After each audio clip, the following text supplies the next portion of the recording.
Арбағыла бүгін ұлы сабақ өтінші күн екен.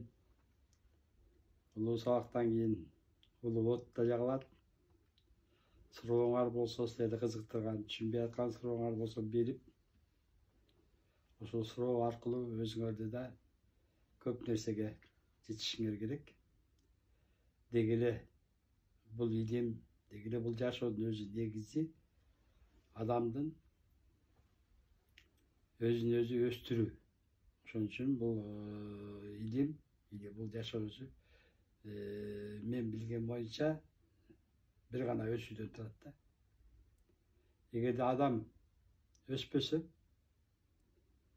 өсүү токтоп калган болгон болсо, адамдарда ар кандай оорулар, ар кандай жагымсыз көрүнүштөр, кырсыктар адамды аралай баштайт. Себептен бул салыштырсаңар, жанагы сууда экен да, суу сыяктуу эле. Суу мисалы агып турса ал таза да дайыма. Эгер суу токтоп калса, ал бир көлчүккө айланып, кайра бир сасыган сыяктуу нерсе да. Ошон үчүн бул илимге катышып атканда силер ар дайым өсүүдө болушуңар керек. Өсүү деген нерсе эмне? Бул силерди өсүүгө жетирген силердин түшүнүгүңөр.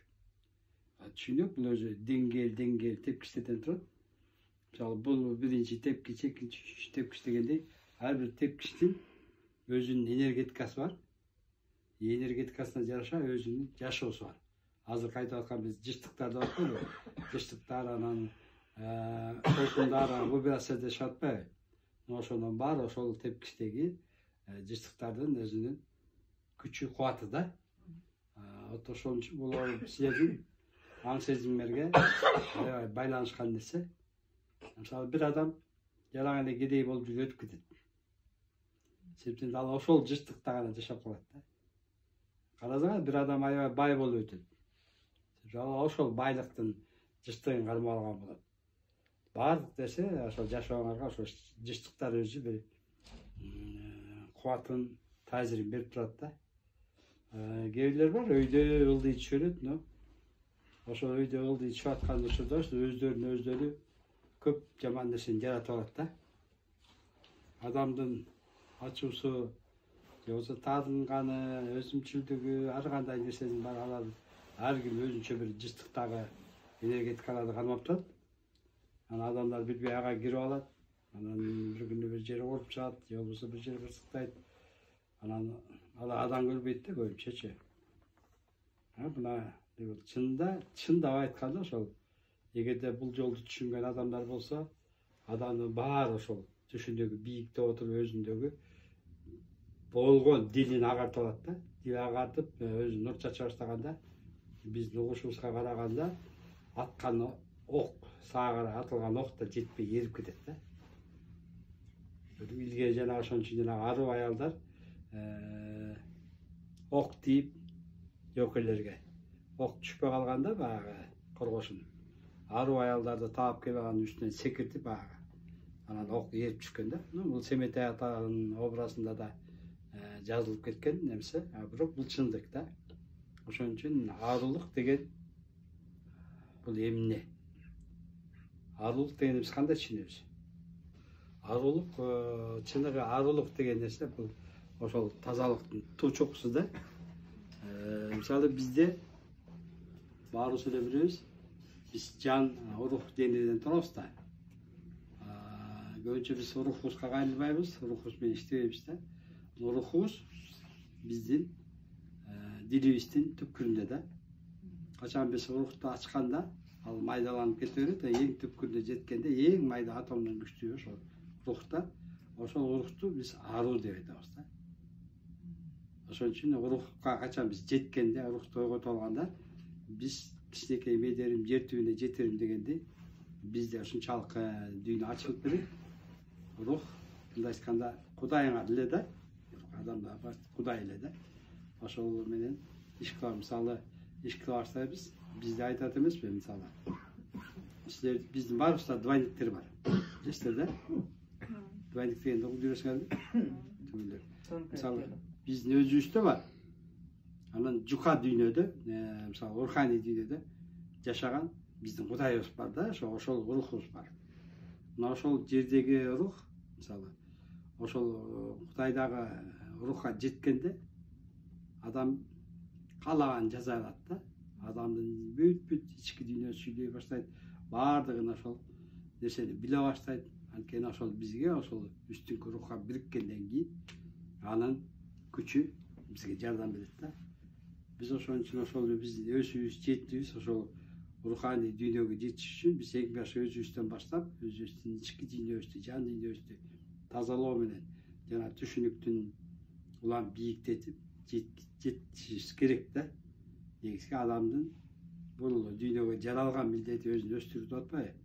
Өзүн өстүрүүдө сөзсүз өзүн таануу да керек да. Себептен биз өзүбүздү таанымайынча биз эч жака жара албайбыз. Биз өзүбүздү кандайдан тааныйбыз? Biz özümüz mıktı iş kılsak oy mıktıyız деп tanıyız.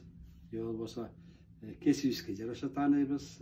Andanları götürülgen jokпуз да. Biz баардык эле сырткы дүйнө менен иштешип, ички дүйнөбүздөгү ыйык, зор күчтү менен иштеше албай келебиз да. Негизги адам баягы өзүнүн сырткы денесин гана жан калыптантып атпайбы адамгачы. Бирок биз азыркы учурда жалпы көпчүлүк адамдын жанын укпай, жанына көңүл бурбай, бул дененин кызыкчылыгына көңүл бурулуп калгандыктан, мындайча айтканда, жанда Кудай бар да эмне жаныбыздачы. Биз Кудайдан кыркылып турабыз да, үзүлүп турабыз. Мына ошон үчүн биз ошол үзүлүп калган нерсебизди бириктириш керек. Ошол жан дүйнө менен жашап үйрөнүшүбүз керек. Качан биз жан дүйнөгө кирип, жан дүйнөнүн сырларын чечип, түшүнүктөрдү бийиктеткен сайын, бул бизге ачылып бере берет. Бул түгөнбөгөн чоң илим болот өзү үчүн, жана биздин өзүгө болгон аябай чоң жардам берет. Денемде дене калат. Ошон үчүн азыркы учур келди, бирок келип аткан жаңы илимде денени калтырбай кошо алып кетүү керек болуп атат да. Эми денебизди ал жака алып кеткенде биздин денебиз ал жак дүйнө биздикиндей катуу дүйнөдөн турбайт да. Бизде мына катуу дүйнөдө кармайбыз, көрөбүз, баардыгын ошо менен сезебиз да. Ал жакта бул катуу дүйнө жок. Ал жакта жука дүйнө болгондуктан, мисалы биз ошол эле мисалы ат арбактарды көрө албайбыз, оюбузду көрө албайбыз, көп нерсени көрө албайбыз го. Ошол сыяктуу жука дүйнөгө биздин денебиз өтүш үчүн биздин денебизди жукарыш керек да. Ошол состоянияга жетиш керек. Эми ал состоянияны бүгүн бизде мына биологический денеден кристаллический денеге өтүп атпайлыбы? Нурга айланып атат да. Алгачкы нур тукум деп айтышат го. Ошо биз нур тукумга кайра кайтып аткан учур, бирок ошо нур тукумга кайттым деген эле адам кайтып калбайт. Бирок адамдын өзүнөн сөзсүз аракет керек. Ошо денесин жукартуу, улуктантуу, бийиктетүү да. Ал жака барганда баарыбыз эле сулуу экенбиз. Бирок ошого чейинки бүгүнкү бизде бул жашоодо ар кандай нерсеге чалдыкты да, кырсыктан. Бирөөбүз бутубуз үзүлүп кетти, бирөөбүз бутубузду кестирип салдык, өтүүбүздү алдырып салдык. Эмдеги адам ар бир мүчөбүздөн кемчиликтер болуп калды да. Биз анын баарына өзүбүз себепкер болдук. Ар кандай нерсе менен биз аны жоготуп алдык. Мына ошолордун баарын азыркы жаңы келип аткан энергетика ичинде биз кайра ордуна коюшубуз керек да. Ошон үчүн бул кайра жаңы келип аткан энергияларды же күчтүү кубатты биз эмне деп коебуз? Кайрадан жаралуу деп коебуз. Же болбосо кайрадан төрөлүү деп коебуз. Анын энергетикасы түшүп атат жерге. Бирок ошол энергетиканы биз иштете билишибиз керек. Мисалы аны чакыра билишибиз. Мисалы баягы ыйлабасаң эмчек кактан деп коюшат го. Ошол сыяктуу эле биз ошол кайра жаралуудун өзүнүн нур толкун кубатын чакырсак болот. Же болбосо ошол кайра бизге жаратуучу күчтөрдү чакырып кайра ошону кылсак болот. Булар эң жогорку энергиядан келип аткан энергия нурлар. Булар көбүнчө биздин чакыруубуз менен, биздин каалообуз менен, биздин ниетибиз менен, биздин ачылып беришибиз менен болот да. Мисалы ошол эле тишибиз түшүп калды, тишибизди алдырдык баарыбыз эми. Канча алтындан салып барганыбыз менен ал жака жарабайт да, ал жактын жыштыгы башка. Ал жака өзүнүн жыштыгы керек да. Ошон үчүн ошол азыркы чыгып аткан бир энергетика бар, кайра жаралуунун ичинде ошол бул баягы борбордук күн деп коет. Бул биздин күн эмес. Бул аябай чоң борбордук ошо өзүнүн эле канча үй бүлөсү бар да, мисалы биздин деле галактикада бир күн болсо, айтышып барып bu жақанда 2 күн болады депчи. Анткени башка галактикаларда 2-ден 3-төн 6-да күндөр бар да чыгып турганчы. Ошол сыяктуу ошолордун борбору болгон бир ушунчалык күчтүү кармап турган борбордук күн бар. Ошол борбордук күндө аяктагы энергетикалар, аяктагы күч, аябай күч болгондуктан биз аларды оюбуз менен чакырып, анан колдонсок болот.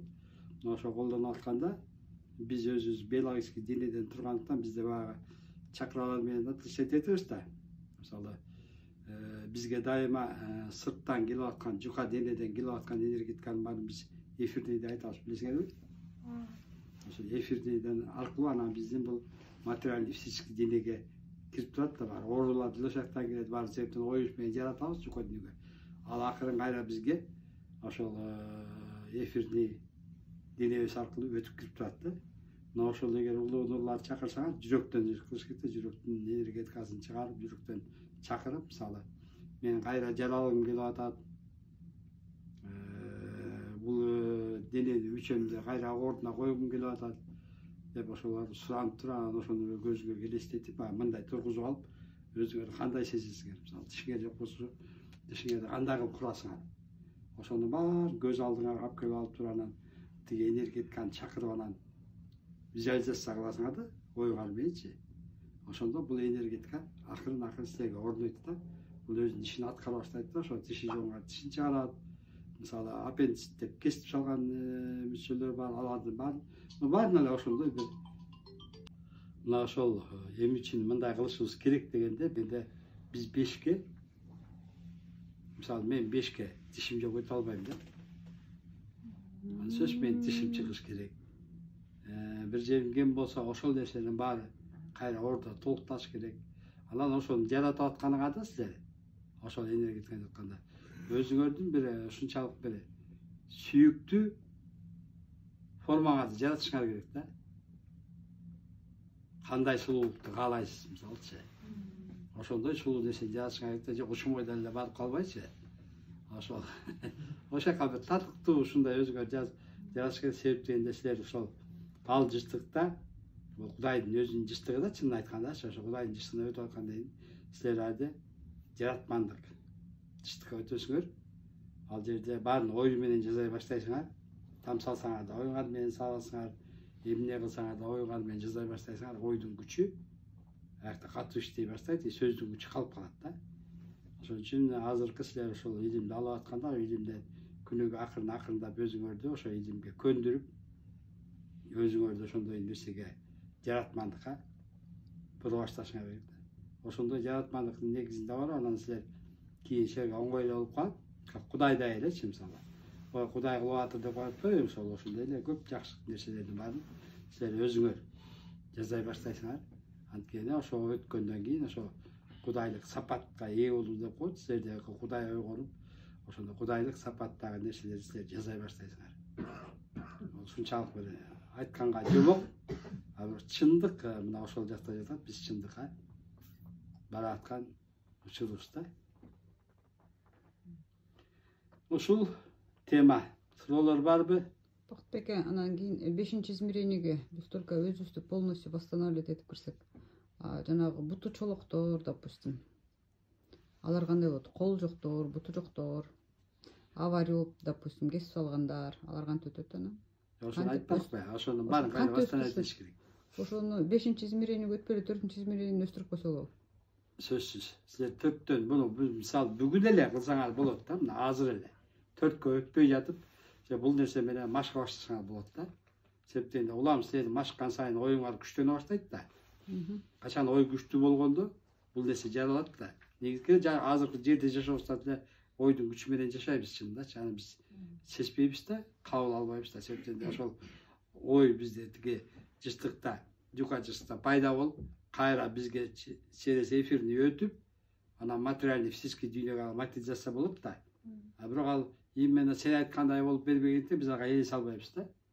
Так биз ошо ойдун күчү менен иштейбиз да. Эгер силер ойдун күчүн түптөп, ойдун күчүн күчтөп иштей турган болсо, бул мындай айтканда азыр деле ойдун күчүн жаратып иштесе болот да. Так эле жаралып атат. Көп эле нерселер айткан сөзүңдүн баары, жаман сөзүңдүн баары эле бизде бумеранг деп коет атпайбы? кайтып эле келип атпайбы? Ал эмне болот? Сен жаратып койгон энергетика эч жакка барбайт. Ал кайра эле өзүңө келет да. Мына ошондуктан ал ойдун күчү азыр деле иштеп атат. Бирок болгону биз буну билип, анан билгендин артында ал энергияны күчтөп, анан жазылсак боло баштайт да. Бирок мен бир балага жолуккам, Ордого келген. Мен атты байлап атып, чылбырып, кыйылып, кызылып калдым. Ат жулкунуп. Анан о колумду кесип кеткен дейт да. Колум үзүлүп калган дейт. Анан буну врачка жеткенге да, больницага апарып тектиргенге да, алыста болчумун дейт. Эметпей калгам дейт. Анан бага кыргызча эле күйүк менен баазы шыйылып айыктырып алыптыр колун. Анан ошону аябай кейип, анан ошондо түшүп бергенби, өзүнө эмне деп айткан достор билбейм, ошондой анан колду өстүрүп алдым мына деген да, бирок мага эч киши ишенбейт деген да. Ошондо мага бир ойлор келип, адам ушундай кылса болот турбайбы деп. Себептен мен да өзүмдө ошол илимге ушунчалык кызыкчылык болгондуктан, анда ишеним болгондо, бирок мен бул илимди мындай точно экенин ал убакта биле элек болчумун. Бирок билчим болорунчу. Бар нерсени адам кайра остановить этсе болот деген ишеним бар болчу да. Ошон үчүн биринчиден ушу ишеним аябай керек. Кылып аткан нерсеңе аябай ишеним күчтүү болуш керек. Ошон үчүн баарыңарга каалайм. Билбейм, баарыбызды же бүтүнбүзбү, баарыбыз билбейм. Бирөөсүнүн иши жоктур, бирөөсүн да бир жерде алдадык. Ошол нерселердин баарын азыр ошол 5-жыштыкка өтөбүз деп Алтын Ордодо жашайбыз деп аткандан кийин биз оюбузду ошонун күчтүү жагына буруш керек. Жана иштей башташ керек. Негизи эле ааламда ушунчалык сыр дүйнөдө алам биз бир кырлуу, бир сырдуу жашоо болуп эле ошонун тегерегинде калып калганбыз да. Биз канча өскөн сайын биздин аң сезимибиз миң кырлуу, миң сырдуу энергияларга ачылып берет. Ошондо биз миң сырдуу, миң кырлуу дегенде Кудай элесиң да. Баардыгын билесиң, баардыгын жасайсың. Ошондой энергетикага кирип баратабыз да. Ошо азыртан суранат элем, биз даяр болушубуз керек. Даяр болуш үчүн сөзсүз бирдекени билиш керек да, билбесең эмнеге даяр болосуңар. Ошон үчүн билген сайын силер энергетика аласыңар, кызыккан сайын анын энергетикасын тартасыңар. Эгерде биз эчтекеге кызыкпасак, биз ал энергияны тартпайбыз. Биздеги кызыкчылык эмне? Бала бакырамды багайын, үй салайын, малымды багайын, же болбосо чоң болоюн, депутат болоюн. Ошо менен эле чектелип калганбыз да. Ал негизги жашоонун салыштырып келгенде ал болбогон эле бир тамчы нерсе эле биздики. Биз ушунчалык бир чоң кеңдикке, чексиздикке бара аткандан кийин бир эле эмес, өлбөстүккө да кирип кетип баратабыз да. Ошон үчүн ушунчалык чоң илим, буну укканда адамдар көп ишениши кыйын. Ошон үчүн бул илимди биз силерге акырындап бере баштадык. Мына күнүгө туну боло баштады. Ал жака да ушунчалык эл көп агылып атат. Бүгүнкү күндө Назигүл ошонун эмеси группанын уюштуруучусу, алып баруучусу деген. Ошол жака келип кирип аткандардын көбүн көрсөк эле, баары бир илимдерге байланганда андан нары көтөрүлө алышпай жатат да. Эми илим берген сайын кошо биз медитация кылып атабыз, туну кылып атабыз. Ошондой кезде түшүнүктөрү бийиктеп, анан өздөрүн бийиктетип, анан ошол айтып аткан биз нерсеге жетип, анда баазы өтөт. Адандан нары көп нерселер бар болушу керек. Биздин билген нерсебиз ошол чек болуп турат да азырынча. Бактбеке, бүгүн жанагы боорлорун пересадка кылып атат, бөйрөктөрүн пересадка кылып атпайбы? Ошолорду кайра өстүргөнгө кеч болуп калдыбы? Же ошол бараткан адамдарды ушул өзүн өзү жаратууга салып эле жаратып алсалыбы кайра?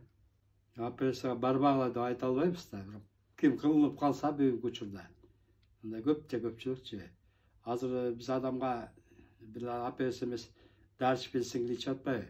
Себептен бизде андай ишенимге көнүп калганбыз да. Колубуз болсо деле, башыбыз болсо деле биз бул энергия экен. Бул энергия эмнеге менин башымды ортоп атат, эмнеден ооруп атат деген суроо салбайбыз да, биз сразу эле аптекага чуркайбыз да.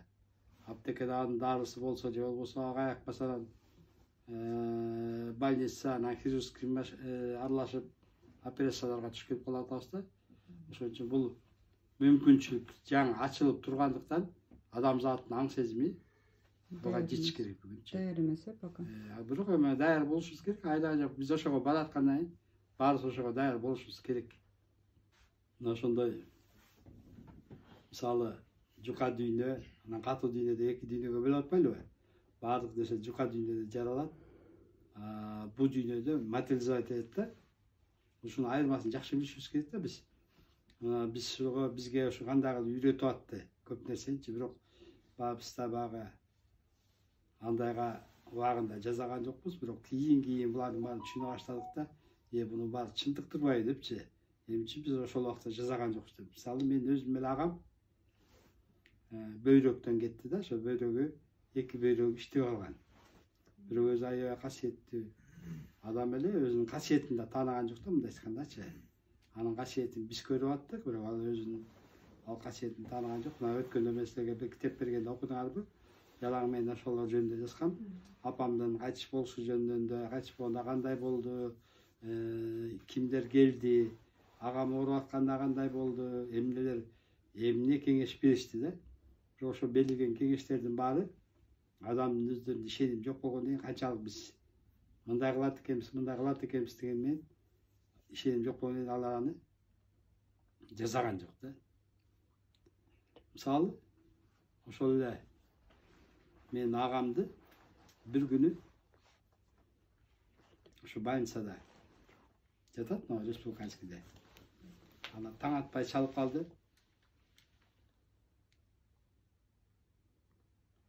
Келгиле депчи. Эмне болсо келсеңер анан айтам деп. Анан баары чочуп баягы ичинде жаман ойду болчу, анан ошо жаман ой менен барып калдык да. Анан барып калсак агам өзү мындай бир жука дүйнө, катуу дүйнө, булар кишенче эмес. Бирок жомокту аябай жакшы көрчү да. Мен ойлойм ошол агама ошол жомоктун өзүндө эле, ал ошол жомок айтып эле ушундай жакшы болчу, ошонун өзүндө энергия татып жүрсө керек да. Себеп дегенде биз ал энергияга ачылмайынча ачылыш кыйын да. Ошо агам ошо өлүлөк тачылып атпайбы мунун баарыначы. Анан ошондо мага мындай деди да. Биз барып эмне болду десек, ишенесиңерби дейт. Эртең менен атам келди дейт. Палатада жатсам дейт. Анан палатада жатсам кирип келип анан мени карап ушундай бир кейип турду дейт. Аңгыча эшиктен баягы атама кошо келсе керек дейт, атам артынан Мирахимов кирип калды дейт. Мирахимов таанышыңар да? Ал киши өтүп кеткен да. Анан келип эле ошо мени карап туруп эле атама карай жакшы деген бир белгилерди берип атты дейт. Бирок атам ишенген жок дейт. Мындай бир кандай сус карап турду дейт да. Анан булардын экөө чыгып кетти дейт. Чыгып кеткенден кийин эле баягы силер биз телевизор көрөсүңөр, бизге түшүндүрүп атат да. Телевизор бирдеке татпаганда анда чытыр деп бирдеке болуп калат го. Ошондой болуп калды дейт, мен көрүп аткан картиначы. Болуп калып эле анан эшиктен бир кара мындай биздин сөз менен копшон да. Кийген кара белинде мындай немеси байланган бир киши кирип келди дейт. Ал кирип келип эле анан кийин мага колун сунду дейт. Колун сунуп турган вставай, сынок. Я сын Божий дейт. Бул ким дейт. Орусча айтты да. Анан биз эми аны сразу билебиз да, бул Иисус. Ушундай аяктырчу экен. Анда сен жакшы болдуң деп биз ошо менен эле жооп кеттик да. Эмесе биз ошону билгенден кийин ошо Иисус эмнени агама кандай энергия берет, ошолордун жагын карап аптык да. Мен өкүнүчүм ошо да. Бир гана жерим билгенин агам сөзүнөн мындай билип калдым. Кийинки барганымдачы мени ошо киши келип асманга алып чыкты деди да. Анан асманга алып чыкканда деди, бөйрөктөрдү көрдүм деди да. Өзүнүн эки бөйрөгү жаралат да. Анан бөйрөктөр мындай туруп анан жалтырап жарык айлантып атат деди да. Ошол көрсөтүп атат деди да. А көрсө ошол азыркы мына кристалл нерсени айтса керек да. Сен ардагы бөйрөгүңдү ойдун күчү менен баягы кристаллга айлан. Азыркы доордун энергиясын тат дегендей кылып турду. Мен ал убакта агам вообще түшүнбөйдү, мындан алыста. Биз кийин муну түшүнүп калдык да. Мага ошондой кыл деген экен да. Көрсө ар бирибизге эле бир кандайдыр белгилерди берет экен. Биз аны туура эмес чечип алабыз, же болбосо туура эмес колдоно алабыз да. Анан ошондо анда да кыла албай калдык. Анан бирок ошондо агам Bançадан çıkıp geldi bir yaka. Anan çıkıp gelgende bana görünüşünü açıp koyup dur aybay. Tak göre başladı. Adamlardım karmak görmeyince adamı tigileri ajrata bağıptır. Yani bu eşitten girip geliyorlar, girip geldi. Bu şunçalık kızıkçılığı da çok bolsa ağam meştekçi. Ana bu Manasatan aykeli turdu da. Adam ağam koydu onu kişi dep koydu da. Manasata dep de aytpayt. Onu kişiň dep koydu. Külüp atır koy men kesin dep koydu. De ben Google'men yesem kirip gelsem de bir hata geldi deydi. Çoğun hata kendi. Kelip anan özünün janında daha bir hata var eken deydi. Bu menin hatam. Dep Bakay ata özünün hatasyny görsetdi de. Anan keyin Angıçyla uzun kişiler geldi, dövüştü deydi, meni götürüp ırgıttı deydi. Irgıtkanda men de uşunçalyk biýikке çykdym deydi. O şahardyň içinde köçelerindägi maşinelerin bari görünüp durdu maga deydi, жүрüp turgan jollarçı. Ana boldu deş anan bojuýdun üstüne oturdu ele, oturguştu ele deydi, bojuýumda bir kışıldap ketdi deydi de. Bul emne de bizden surayt anan. Biz düşüngön menen aga düşündürüşke kıyın bolganda. Sebep degende seni aябай koldup atat. Saga aябай çoň mümkünçilik berip atat. Özüňdi ayıktırıp ketүүgө. Ошон үчүн sen бул мүмкүнчүлүктөрдү пайдаланышың керексиң. Эме андагы ишенбеген нерсе, каяктагы нерсе дегенде эле аны калтырып коюп атты да. Эгерде биз ошол убакта туура түшүнүп, же агам да бизди туура түшүнгөндө, мен ойлойм, агам жашатып алсак деле болмок экен. Ошо адамдын өзүнүн ишеними күчтүү болуш керек экен. Эгер ошондо жок дегенде бир деп бизге ишенип, ошол илимди кылып кетсе болмок да. Көп жардам кылды. Мен агаман көрүп аттым. Bir жолу ушунчалык айла калба калды. Агам да айтты, врачтар чыгара турган болуп калды да. Болбойт адам. Ана врачтарга барып суранып атабыз, апарганда дагы карагыла деп атабыз да. Анан ошондо агама барганда бизге айтты да, канча бир туугайсыңар дегендей, мисалы белгилерде бирөөчү. Анан биз баш аягы биз өзүбүз 11 бир тууганбыз да. Анан шаарда болгону 5-6 бар да. Ошадагы чогулгула деди. Анан чогулдук. Ошондо биз жетип чогулдукпу, билбейм. Анан бизди отургузуп барышты. Анан шам жактырды да. Шам жактырды да, анан ошого тилек кылып койду. Анан бүт көрүнүш менен көрүп отурабыз да шам жакканда. Bir убакта анан баскыла деди. Агаңардын эмесинде мысыл менен баскыла деди. Ошондо адамдын кыймыл чагында bir kıpkızıl bir точка бар экен да. Ошо биз ошону ал убакта түшүндүк, ошондо кызыл точка. Ошол точканы баскыла деди. Тилек менен. Анан биз ошол точканы бастык. Баскандан кийин бир башкача кан кетип атканын көрүп атабыз, дене менен өйдө. Ар бир тамырлар менен өйдө кетип атканчы. Болду деп сүйүнүп биз ошол жерден баягы теманы токтотуп койдук. Дагы биз алы илимди эмне илим экенин түшүнгөн жокта. Буну да мен кийин түшүнүп калдым да. Көрсө бизге берген белги баягы аталар ошону берип жолун көрсөтүп баштаптыр. Учурда экен да. Багаңардын жок дегенде учурун өзүңөр бул өзү көтөрө албайсың да. Бунун учурун көтөргүлө деген экен да.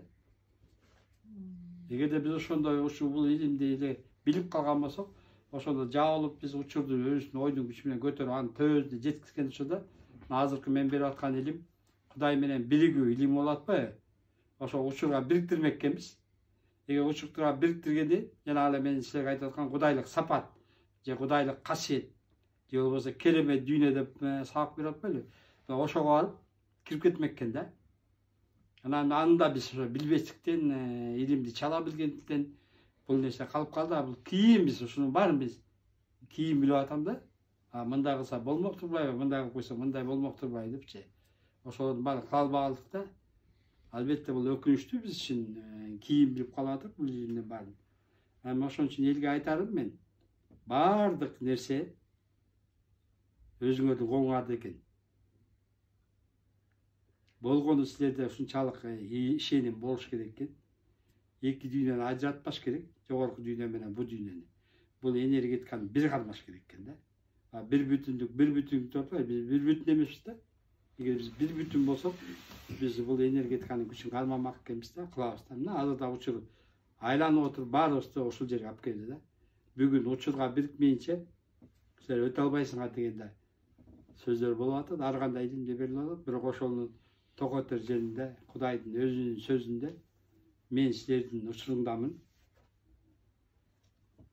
Мен силерде отурам. Силер өзүңөрдүн учуруңарды менин учурума бириктиргиле. Мен силердин оң сол мээңердин ортосунда отурам деп атпайбы? Ошон үчүн кыргыздар бул нерсени кандайдыр табышмак сыяктуу айтып койгон экен. Төөңө нур кур, төөңө оң болсун деп. Бардык нерсе байланышып турган биздин төө экен.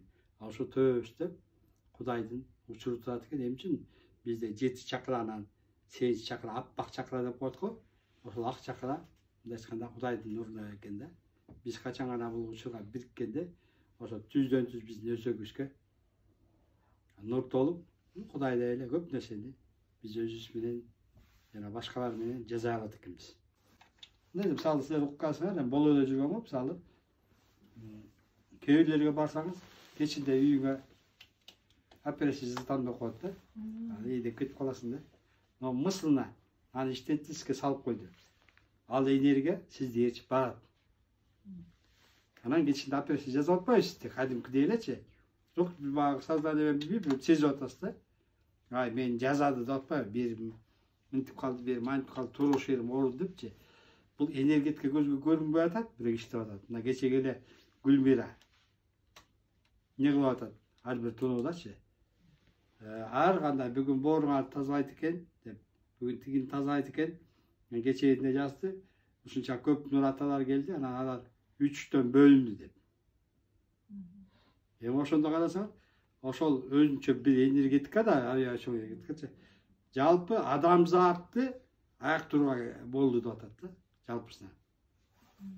Ошо бир эле адамдын күчүнүн ошо кайрылгандагы, ошо менен иштешип аткан күчтөрдү жалпы адамзатты аяктырууга, ошо күнү өттү тазалады, эмнеди тазаласа аяктырган.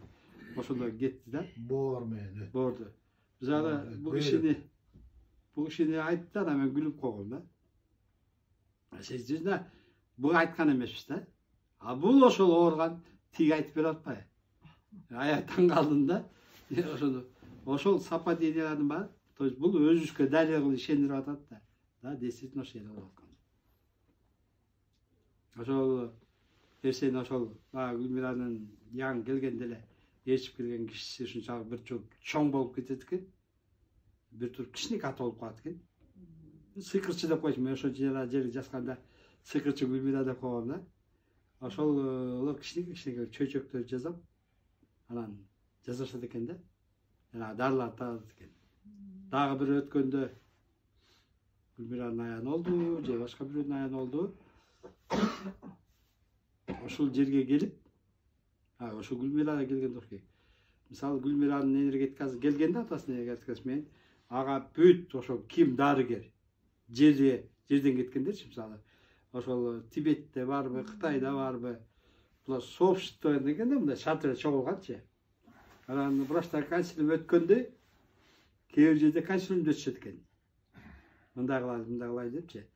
Анан ошо келгенде, анан Кыргызстандан биздин Манжыл атадан бир да биздин, Умайын айткан. бир атадан бир дарыны булар вообще таппай келаткандарын алады эле. Ошол жерден таап алыптыр да, жазыла турган. Рецептин таптыгы. Анан сүйүнүп айтып кеткен да, ошончо. Ошондой эле биз дайым эле алар баарын билет дегенден алыспыз да. Алар деле биздей, алардан деле өсүп жетили. Бирок бизге караганда алар баарын жасап өттү да. Ошон үчүн биз ошол аларга таянып, аларды дайыма чакырып, алар менен болсок биз көп нерсени кылабыз. Мисалы, мына Шазат келип отурат. Шазаттын жаңы ачылганда мага айткан жери бар. 33 Олянын күчүн беребиз деген эмне? Ошондой деп айтылган жерлери бар. Ошо көрдүңөрбү? Биз ошондойлорго көп ишене бербейбиз. Ошол кабыл алганды билбейбиз. Кабыл алсак да иштесек иштейт алар биз менен. Бар экен деп койсок алар иштебейт да. Бардык күч иштегенге келет. Иштеш керек алар. Ошондой нерселерди кармашыш керек да. Мен дагы ушул тема боюнча айтканга туура келип атат. Жакшы суроо бербедиңизби же? Кандай физический өсүп кетеби же кандай депчи? Микрофон. Негизи аны ойлобой эле биз азыр аябай кызыктуу убакытта жашап атабыз да. Именно ушу сиздер, биз өтө кызыктуу нерсе убакытта мындай жашоодон тиги жомок жашоого өткөнгө ошо өтүп баратканда дагы ошонун катышуучулары болуп атасыздар да. Мен да именно ушул Ордого келгенде буга чейинки жолум баарыңыздар баягы кыргыз касиет кармап жүргөн кишилерде эме болбойт, мындай татаалыраак болот, ооруп жүрүп көп. Анан ушул жерге келдим. Келип анан ошол жандын жыргалын издейбиз да. Баарыбыз тең элет ошо. Жандын тынчып калышын эмнеси болду, аны издеп жүрөбүз. Анан келдим, байкени карасам, жөнөкөй эле киши экен, тамагысын тартат экен, халатын кийип алып отуруптур. Мындай баягы биз духовный лидерлерди башкача элестетебиз да. Серьезный мындай деп анан ошентип иштеп келатам. Анан бул кишиден уккандарымды эле сиздерге айтарым ушу. Алган информацияңарды магниттей сиңирип алып турсаңар, анан күн кечке канча убакыт бөлөсүңөр ааламга. Иштеп атканда, эмне кылып атканда, мисалы жөнөкөй эле мончого түшкөндө же душка түшкөндө ошол аркылуу чыгарып ийсеңер болот. Суу баягы эфирный телону тазалап кетет. Ошого чейинки абалды, кийинки абал. Кечээки эле мына бул тунуу 70 киши ушунчалык кубаттуу болду. Ошондо мисалы мурда күнкү тунуудагы лечение кылгандан ким сезген жок. Бул деген жана физически бут өсүп калгандан дагы укмуш нерсе да. Келип лечение кылып атканы билинип атты. Кайсы телоңа кандай. Ушулардан башталат ощущение. Канчалык сезимиңер тунук, жука болсо, ошончолук ощущение. Анан бизде сомнение турат да бул жерде. Баарыбыз тең эле ушу сомнение менен келгенбиз. Тиге ишенбей, бирок бизге подтвержденияларды улам берип турат. Сыр дүйнөдө подтверждениялар болуп турат.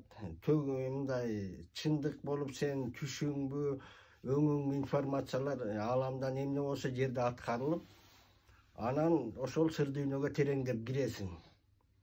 Кирген сайын сен күчтүү боло баштайсың. Анткени орусча айтканда фокусироваться этсең, мисалы ааламга сен көңүлүңдү бурсаң, ал дагы бурат. Жана магнитти кагаздын астына салып алып мынтсек бурулуп турат го. Ошол сыяктуу сен каяка көңүлүң бурулат, канча процент, канча убакыт. Анан ал дагы сени көңүлүң бурат, анан тереңдейсиң. Анан ошол ааламда эмне болуп аткан нерсенин баары сен сезесиң. Кызык. Анан сен берки кишилерден айырмаң өтө чоң боло баштайт. Алар көрбөгөн нерселерди сен көрөсүң. Эмнеге эле ушулар көрбөй атат бул нерсени деп, анткени сен баягы концентрация өзүң дайыма өзүңдө болуп жүрүп, чогулуп, башкалар байкабаган нерсени, ошентип биз кудайдык сапат дейбизби, ошого мындай жолду түптөй баштайбыз.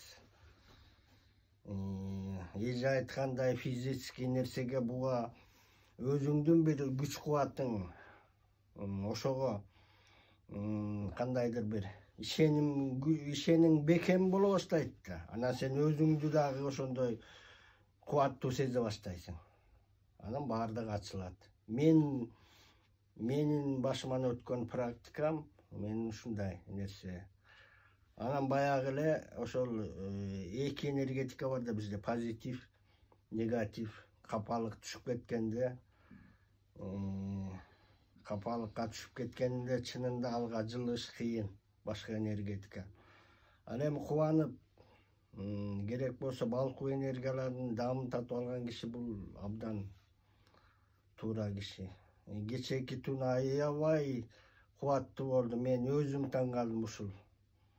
Ушул башталарда жүрөгүм дүкүлдөп, ушундай бир чоң иш, чоң нерсе башталгандай ушундай турдум.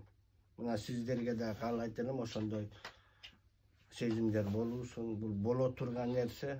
Айтып атпайм канчалык терең десең сыр дүйнөгө. Ошончолук сен күчтүүсүң, ошончолук сага кызык, ошончолук ишенимдүү.